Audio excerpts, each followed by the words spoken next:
정말 덥습니다. 이게 덥다는 말로는 표현이 안 되는 뜨겁다라는 말입니다. 스웨덴인가요? 엊그저께가 48도였답니다. 48도. 우리 교회에 왔다 간 우리 황헬렌 전도사님, 여전도사님이죠. LA에 있는데 7월 달에 연락을 한번 했는데 7월 달에 LA가 44도였습니다. 글쎄요, 44도에서 어떻게 사느냐고 물었어요. 제가 그랬습니다. 여러분, 목욕탕에 가면 냉탕이 있고, 그 다음에 온탕이 있고, 그 다음에 열탕이 있습니다. 여자들은 열탕이 없어요. 내가 여자들을 못 보잖아요. 열탕이 있는데 남자들 열탕이에요. 열탕 온도가 44도예요. 그런데 웬만한 사람 열탕에 잘 안 들어갑니다. 저도 그냥 어깨가 어그러지고 막 죽겠다 싶으면 그냥 정말 참고 열탕에 들어가서 그 뜨거운 물에 찜질한다고 물에 푹 잠길 때가 있는데 열탕이 44도거든요. 근데 기온이 44도였다는 거예요. 그래서 어떻게 사느냐 그랬어요. 근데 엊그저께 48도였답니다. 와, 대단하죠. 48도. 정말 뜨거운 날입니다. 어느 방송사의 뉴스 앵커가 뉴스의 마지막 부분에 한 멘트가 생각이 납니다. 여러분, 잘 견디시기 바랍니다. 방송국 뉴스 앵커가 마지막 뉴스에 날린 멘트입니다. 여러분, 잘 견디시기 바랍니다. 2014년, 그러니까 벌써 4년이 지났었습니다만, 제 안식년 때에 아프리카에 있는 나라 가운데서 에티오피아, 커피로 유명하죠. 에티오피아라고 하는 나라를 잠시 거쳐서 간 적이 있습니다. 거쳐서 가다 보니까 스탑오버를 하기 위해서 숙소를 제공을 해줍니다. 그래서 호텔에 잠시 머물겠느냐고 그래서 좋다고 공짜인데 양재물도 너무 맛있는 거예요. 간다 그랬더니 호텔로 데려다 줬는데 호텔 이름이 데스티니라고 하는 호텔입니다. 그러니까 호텔이라 그러니까 여러분 기대가 되죠. 그죠? 그래서 갔더니 진짜 호텔이 아닌 거예요. 우리나라의 모텔 수준도 안 되는 호텔입니다. 수건도 없어요. 비누도 없어요. 비누도 없어요. 칫솔, 치약 이런 것도 없습니다.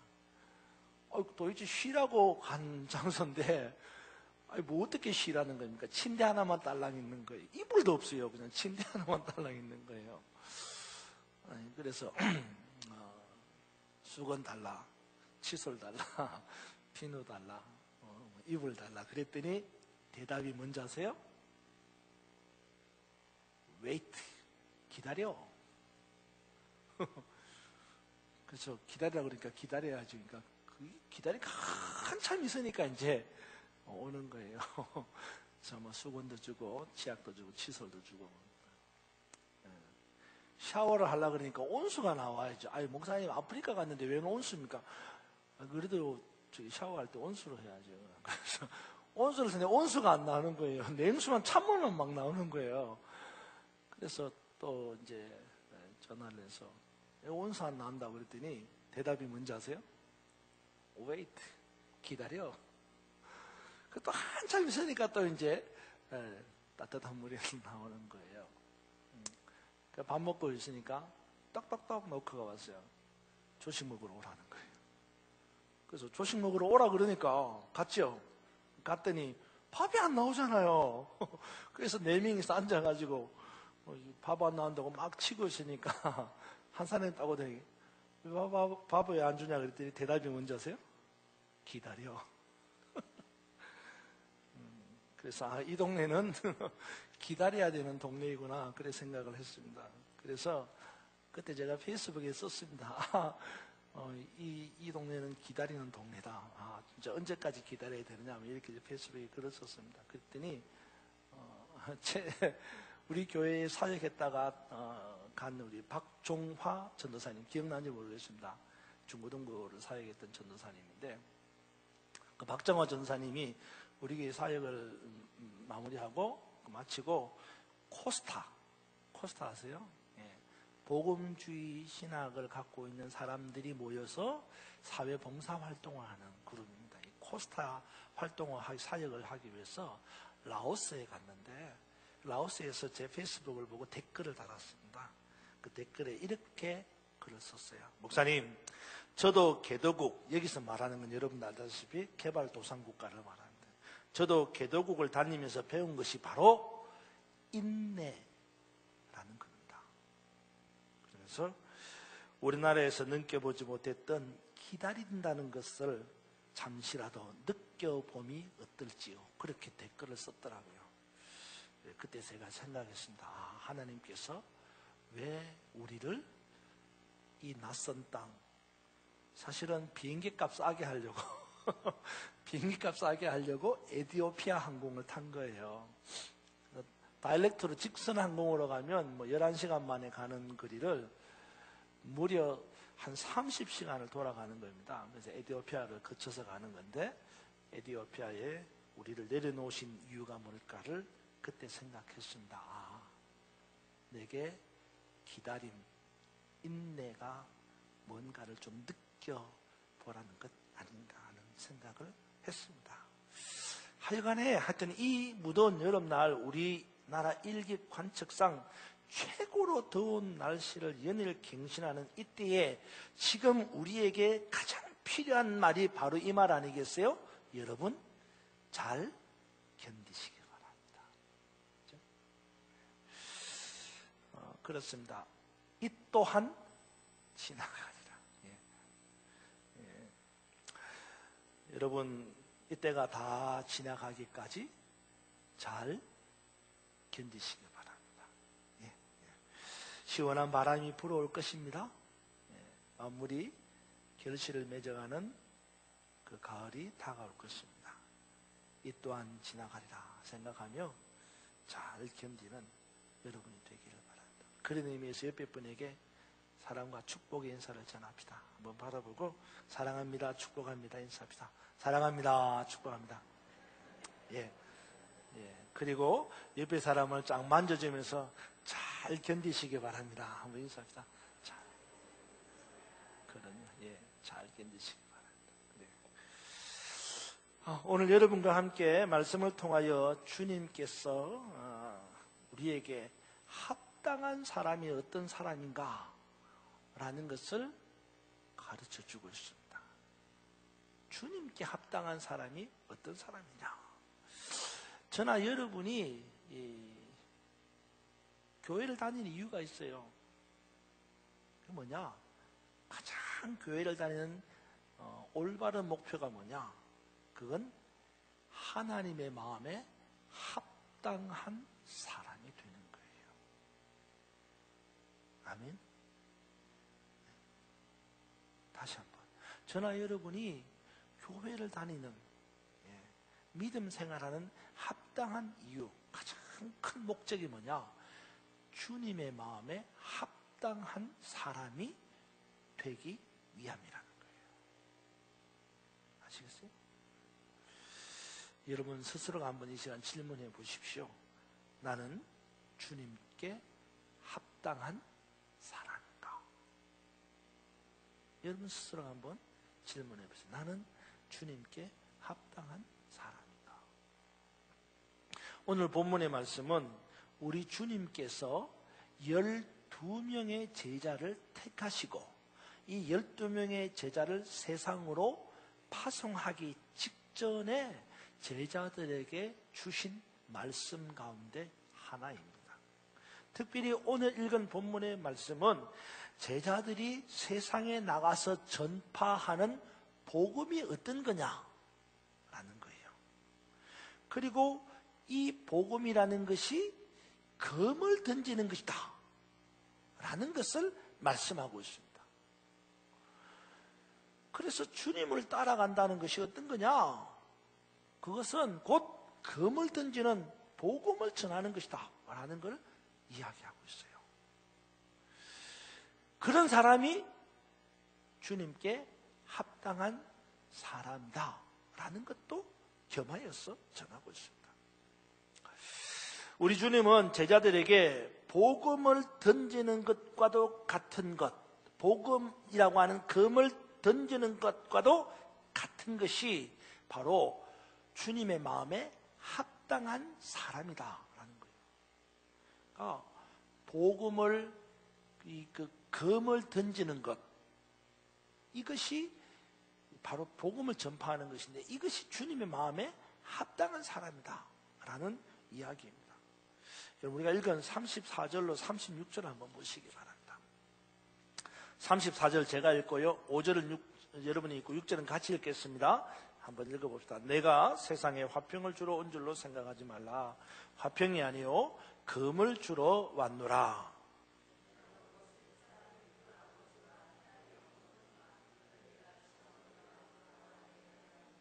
같이 읽읍시다. 사람의 원수가 자기 집안 식구리라. 아멘.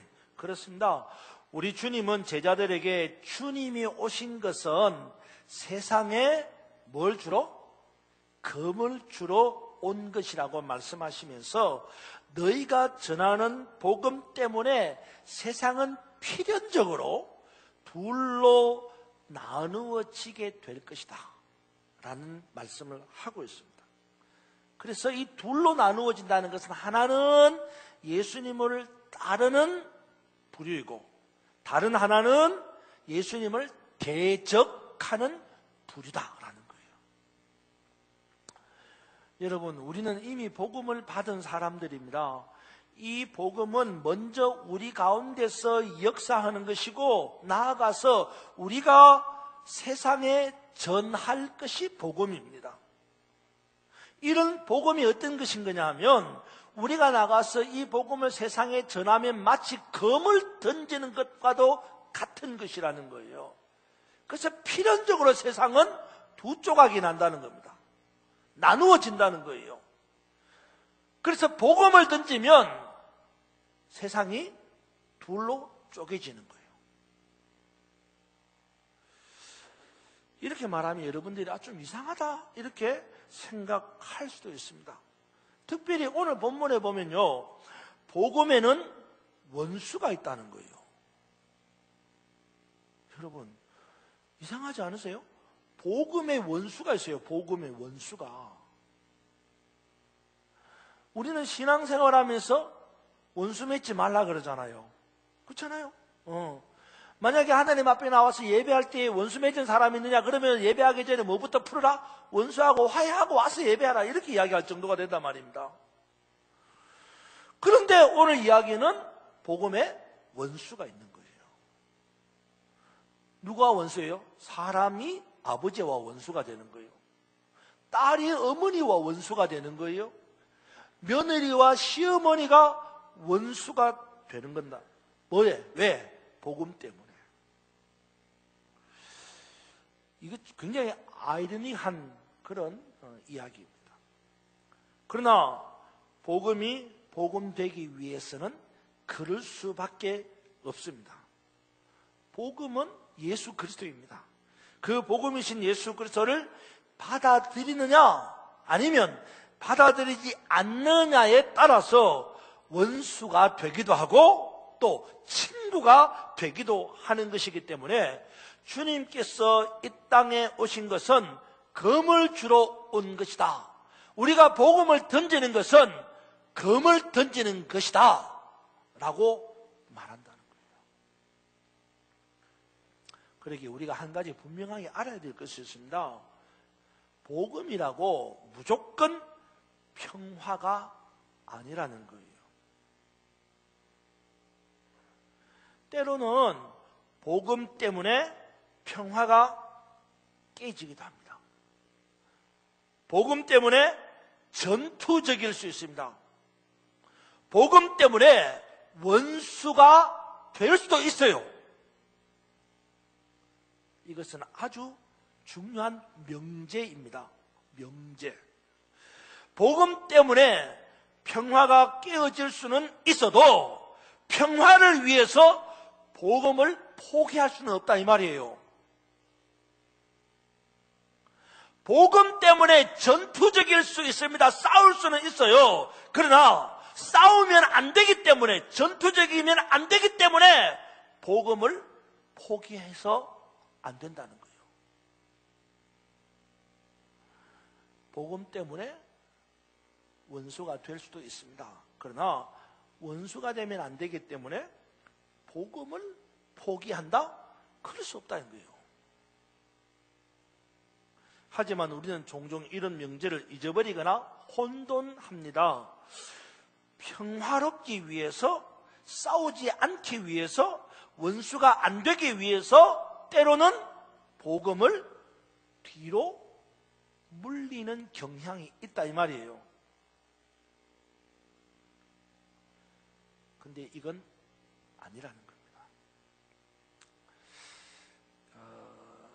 색깔이 좀 비슷한 색깔이니까 예를 하나 들면, 아주 간단한 예를 들면요, 그 교인들 가운데서 부부 교인들 가운데서 대부분 남자와 여자가 있으면 남자가 신앙이 좋아요, 여자가 신앙이 좋아요?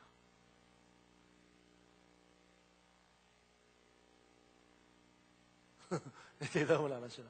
남자가 신앙이, 아니 그냥 대부분 다 그렇다 이게 아니라 대부분. 제가 볼 때는요, 우리 교회에 아주 특별한 분이 있어요. 남자가 신앙이 좋은 분이 있어요. 우리 저기 있는 우리 신집사님. 네, 신집사님. 아, 신집사님 정말 특별한 분이에요. 네, 남자가 신앙이 정말 저렇게 가기가 참 어려워요. 대부분 다 여자가 신앙이 좋아요. 다 그런 건 아니고 그렇다 이 말이죠. 예, 그런데 한 번은 이런 분이 있어요. 와가지고, 목사님 저 구역장을 조금 내려놓을게요. 목사님 저 선생 교사 하는 거 좀 내려놓을게요. 성가대 하는 거 좀 내려놓을게요. 저 이런 봉사 좀 내려놓을게요. 왜요? 그러니까 내년부터는 저희 남편하고 예배 생활 좀 열심히 할래요. 저희 남편이 교회를 잘 안 나오니까 남편 데리고 교회 좀 나오려고, 그러니까 제가 모든 걸 좀 내려놓고 남편하고 신앙생활 잘해보겠습니다. 그럼 제가 어떻게 해야 되겠어요? 네? 어떻게 해야 되겠어요? 처음에는 안 된다 그랬어요. 그래서 그분이, 제가 안 된다 그러니까 어떻게 해요? 순종하지. 얼마나 감사해요. 그래서 순종해서 교사도 하고 성가대도 하고 봉사도 하고 다 했어요. 그렇게 몇 년을 했는데 결국 남편이 계속 이제 안 나오고 그러잖아요. 그러니까 다시 이야기를 했어요. 저보고, 목사님 똑같은 이야기를 했어요. 제가 어떻게 했겠어요? 그러면 안 됩니다. 그런데 꼭 그렇게 이야기하니까 내가 끝까지 내가 반대를 못 하겠네요. 그러나 저는 아닙니다. 그럼에도 불구하고 꼭 그래야 되면 그렇게 하세요. 제가 그랬어요. 결국은 구역장도 내려놓고 다 내려놨어요. 지금까지 내려놓고 있습니다. 그분. 무슨 말인지 알아요? 지금까지 내려놓고 있다고. 지금까지 제자리에 복귀 안 된다고요. 무슨 말인지 알죠? 그러니까 색깔이 비슷하기 때문에 제가 하는 이야기예요. 우리가 화평을 위해서, 또 싸우지 않기 위해서, 원수 맺지 않기 위해서 때로는 좋은 마음으로 복음을 뒤로 물리는 경우가 있어요. 절대로 그런 게 아니에요. 그래서 주님 말씀하시기를 내가 온 것은 검을 던지러 왔다 그랬어요. 화평을 주러 온 줄로 착각하지 마라. 내가 온 것은 너희를 불화하게 하려 함이라 그랬습니다. 복음에는 그런 성격이 있어요. 복음에는 중요한 것은 복음이 모든 것을 우선한다 라는 거예요. 우선한다는 거예요. 여러분, 이 시간 자기 자신에게 한번 질문해 보세요. 나는 복음을 가장 우선시하고 있는가? 응? 어떤 경우에도 복음을 가장 먼저 붙잡는가? 이 시간 바라기는 여러분이 복음 중심으로 사는 여러분 되기를 주님의 이름으로 축원합니다. 다음으로는 오늘 주제인 어떤 사람이 주님께 합당한 사람인가 라는 말씀입니다. 여러분 37절, 38절 한번 보십시오. 같이 읽겠습니다. 시작. 아버지나 어머니를 나보다 더 사랑하는 자는 내게 합당하지 아니하고 아들이나 딸을 나보다 더 사랑하는 자도 내게 합당하지 아니하며 또 자기 십자가를 지고 나를 따르지 않는 자도 내게 합당하지 아니하니라. 아멘. 그렇습니다. 방금 읽은 이 말씀은 주님께 합당한 사람이 어떤 사람인가를 분명하게 말씀하고 있습니다. 여기를 보니까 주님께 합당한 사람은 두 가지가 있다는 거예요. 그래서 하나는 뭐예요? 주님만 사랑하는 사람이 주님께 합당한 사람이라는 거예요. 37절 보세요. 37절이 그런 내용입니다. 아버지나 어머니를 나보다 더 사랑하는 자도 내게 합당하지 아니하고 아들이나 딸도 나보다 더 사랑하는 자도 내게 합당하지 아니하다는 거예요. 거꾸로 내게 합당하려면 아버지나 어머니보다 주님을 더, 딸이나 아들보다 주님을 더 사랑하라는 거예요. 그러니까 주님 우선으로 사랑하는 거예요. 그게 주님께 합당하다라는 말입니다. 그리고 다른 한 가지는 이거예요. 자기 십자가를 지고 주님을 따르는 사람이 주님께 합당한 사람이다, 이런 말이에요. 38절 다시 봅시다. 38절 읽읍시다. 시작. 또 자기 십자가를 지고 나를 따르지 않는 자도 내게 합당하지 아니하니라. 아멘. 여기서 37절의 말씀처럼 주님만 사랑하는 사람들 앞에서 나온 이 34절로부터 36절의 말씀에 근거해서 복음 중심의 사람들이라는 거예요.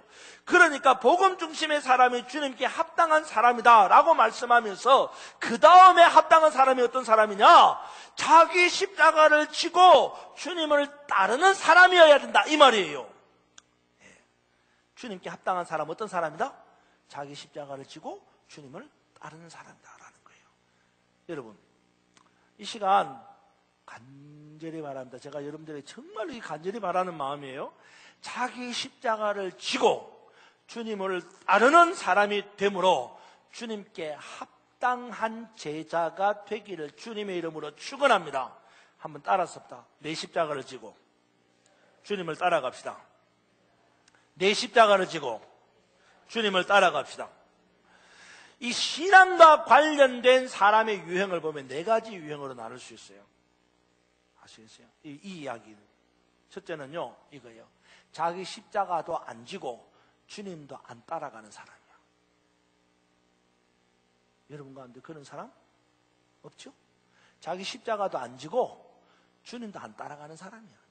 이런 사람은 신앙과는 관계없는 사람이겠죠. 이른바 세상적인 사람입니다.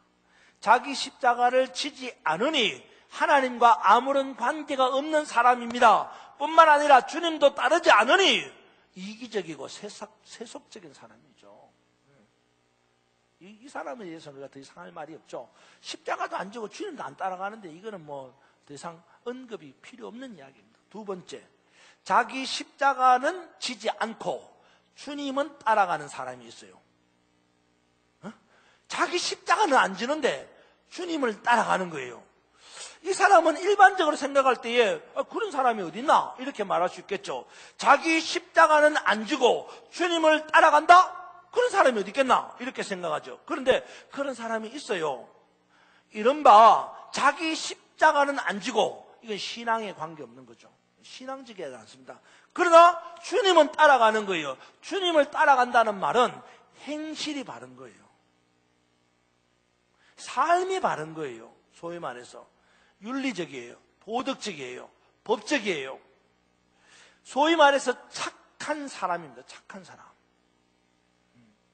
법 없이도 산다고 말하는 사람이에요. 그러나 아무리 착해도, 아무리 법 없이 살아도 십자가를 안 지는 사람이야. 이런 사람은 세상에서는 인정을 받지요. 그러나 하나님 앞에서는 인정 못 받습니다.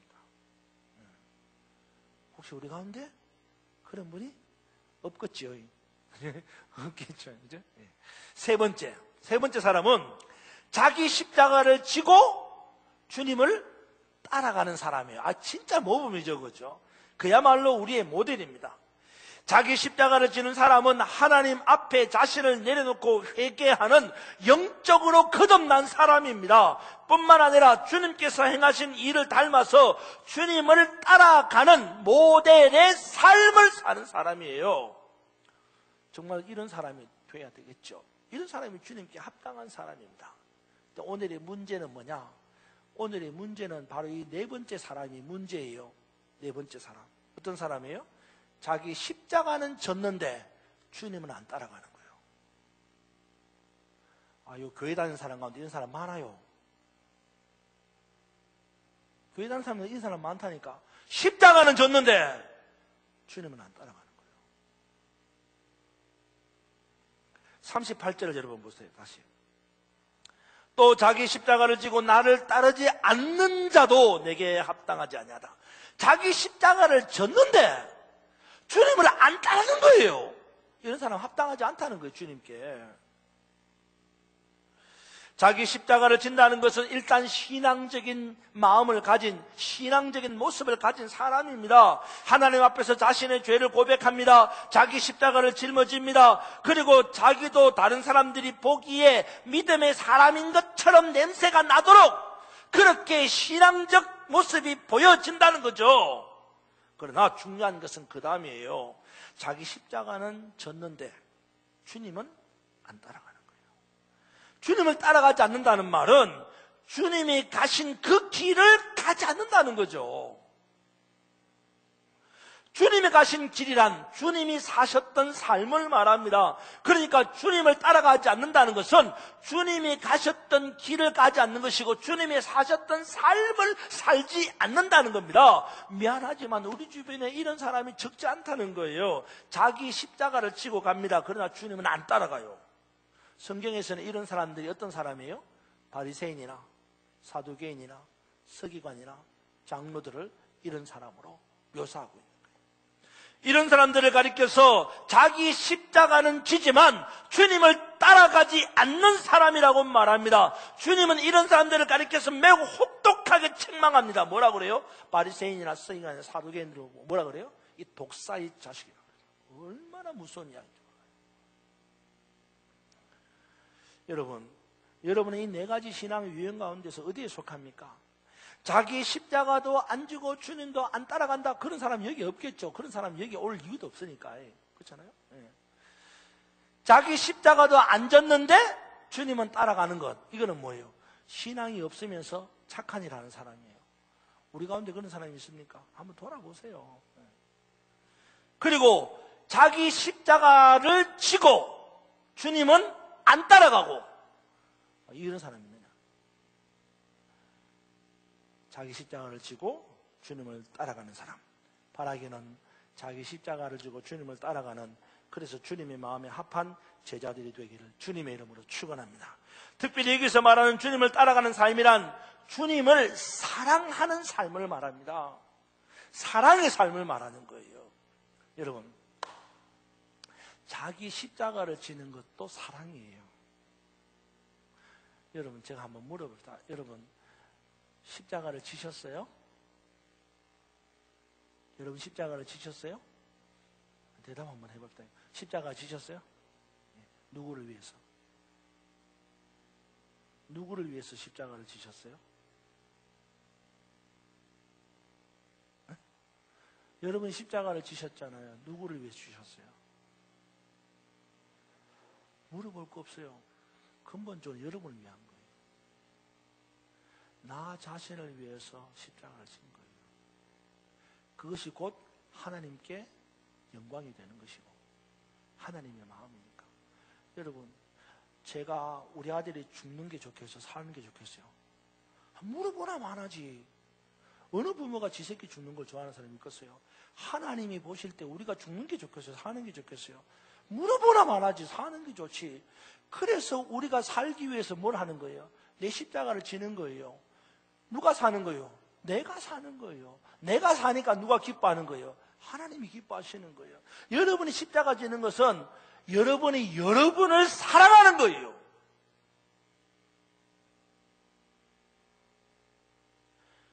자기 십자가를 지는 것도 나를 사랑하는 거예요. 나를 주님을 사랑하는 거예요. 주님을 따라가는 것, 그것도 사랑이에요. 주님이 우리에게 보여주신 게 뭐예요? 사랑이거든요. 사랑. 그래서 우리 주님이 그렇게 말씀하셔요. 내가 너희에게 새 계명을 주노니 하나님을 사랑하고 이웃을 사랑하고. 사랑이에요. 그러니까 주님을 따라가는 게 뭐냐? 사랑이에요. 어떤 사랑이냐? 이웃을 사랑하는 거예요. 과연 우리가 십자가를 짊어지는 나는 사랑하는데 주님을 따라가는 이웃을 사랑하는가? 이 질문이에요. 십자가를 짊어지고 가는 내 사랑은 잘하는데 주님을 따라가는 이웃 사랑은 잘하는가? 이거예요. 이 두 가지가 매칭이 되지 않고 이 두 가지가 하나가 되지 않으면 주님께 합당한 자가 안 된다 이 말이에요. 죽도록 나만 사랑하고 주님을 따라가는 이웃 사랑은 없다. 합당하지 않다 이 말이에요. 여러분 이 한 주간 주님을 따라가는 사람 되기를 바랍니다. 그것은 다름이 아니라 나도 사랑하지만 십자가를 짊어지는 나도 사랑하지만 주님을 따라가는 이웃을 사랑하는 그 삶이 우리 가운데 있어야 한다. 이 무더위에 열사로 인하여서 40명 가까이가 죽었답니다. 우리 주변에 그런 사람이 있어요. 지난 한 주간 동안 우리 로비에 에어컨을 빵빵 틀었습니다. 아마 어떤 분들은 목사님 뭐 전기세 절약하다 가더니 뭐 에어컨 빵빵 틀어놓고 뭐 교회 돈 다 날린다 이렇게 생각하실 수도 있겠죠. 맞죠? 네, 맞습니다. 그러나 제 마음은 그랬습니다. 지나가다가 너무 뜨거워서 햇빛이 피할 수가 없으면 잠시라도 들어와서 시원한 공기 쐬고 들어가면 얼마나 좋겠나. 은행도 그렇게 하는데 마을회관도 그렇게 하는데 교회가 그런 배려 못하는가 생각합니다. 그렇잖아요? 여러분, 여러분이 있는 곳이 주님을 따라가는, 여러분이 있는 곳이 옆에 사람을 사랑하는 그런 삶의 터전이 되어서 주님께 합당한 제자들이 되기를 주님의 이름으로